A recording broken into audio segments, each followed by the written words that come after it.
So we are so excited to have you both here as we tell the story of Ella. And so, Gayle, if you want to just follow up with this line you started and go back to the early childhood for Ella growing up in Chicago, and maybe tell us a little bit about her influences and her life as a child.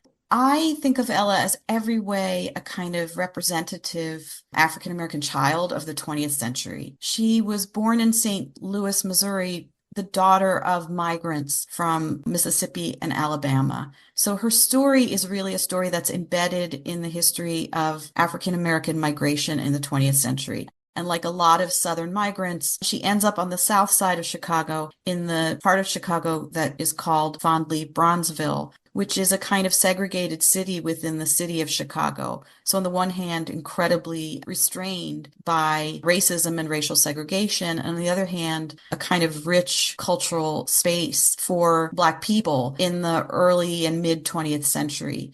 So she grows up in this like space that's simultaneously deeply constricted and oppressed and also incredibly vibrant and nourishing. And part of what is nourishing about that space is not only the institutions that Black people have to form for themselves, arts institutions, cultural institutions, educational, political institutions, on the south side of Chicago and in Bronzeville, newspapers, magazines, but also the musical world that she grew up in. Her mother was fairly conservative. She grew up as a Christian Scientist.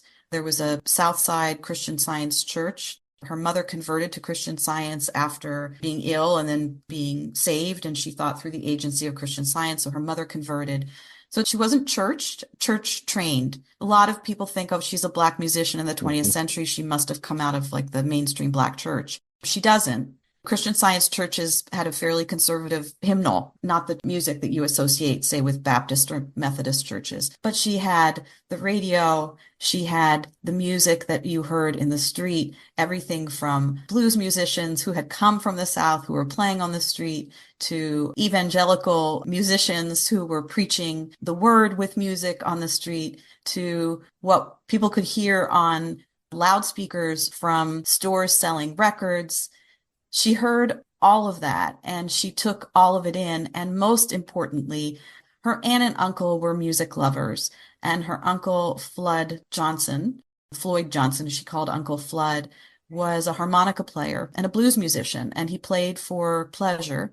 And that was Ella's first real intimate musical imprint. There was this kind of imprint of the music of the larger world that she heard, the music that she heard in her aunt and uncle's jukebox, but most importantly, the music that she heard in the intimate space with her uncle when he would play and she would listen. And it was from that space of musical intimacy that she first learned to play harmonica. And so it was her first music making experience. Tim, you want to jump in? I think Gayle's covered it very well. I think something that's really still very true about Ella, they say about people who, particularly musicians, who are good listeners and have encyclopedic knowledge, Ella has big ears. And I think she always has. She listens to everything. She is very attuned to music and music making and how different cultures are representing themselves in that music making. And I think that's something that she had kind of her ear on from an early age. I think it's evident when you go through her catalog and when you talk to her about music.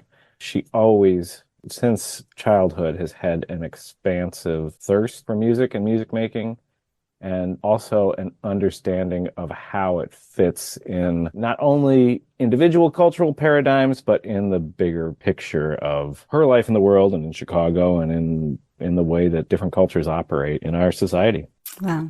Well, we wanted to try to find a way to show some of those influences. And so we're going to play a piece, Heidi Ho Man by Cab Calloway. And Danielle and I, as we were researching and looking, we saw that she'd seen him perform. So I was wondering if either of you wanted to hop on with anything in relation to that. We're going to play her version following Cab Calloway's version. The story that she tells about that is of seeing Cab Calloway probably at the Regal Theater in Bronzeville and being really excited by Calloway's call and response with the audience, where he would play a game and he would sing a phrase or chant, and the audience would have to sing it back. and he would do it with, it would get increasingly complex until everyone burst out laughing. So it was a kind of pleasurable moment of musical communion in the context of entertainment. And she talked about that as something that always excited her. And of course, Calloway was just drawing on kind of musical aesthetic that was familiar within Black musical traditions of the diaspora. But also Ella would come to always insist call and response is a feature of lots of different musical traditions. But within the context of Calloway and a lot of American popular music, it obviously bears the imprint of African diasporic music.